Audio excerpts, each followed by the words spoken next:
Emblazoned with a symbolic white triangle, which signifies this counteroffensive, Ukrainian tanks continued their advance into Russian territory, at times collecting road signs of the villages they had seized.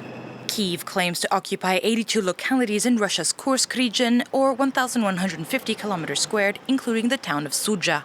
But the question is, how long can it last? These satellite images show trenches dug by the Russian army in recent days that suggest it could be preparing for a new lasting front on its territory, as Ukraine claims to have set up a military office in the region and says it has plans to keep advancing. They are putting themselves in a situation where they could establish their defensive line in Russian territory and no longer in Ukrainian territory. This is important for them because it means they can no longer bomb Ukrainian territory from Russia. At the same time, it allows them to secure this small territorial conquest as a bargaining chip later on. Russian residents who were evacuated in a hurry can't imagine leaving their region to the Ukrainian army for long. This is our homeland. We'll all fight for it if we have to. Ukrainian soldiers will be finished. Let them go home. Stop the war.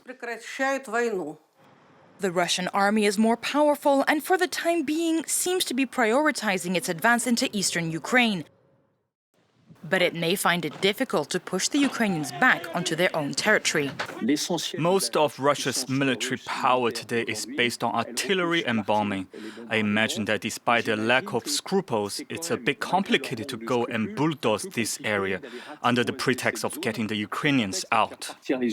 Talks have been at a standstill for 2 years, but this incursion has offered a glimpse of hope that Russia may be forced to negotiate.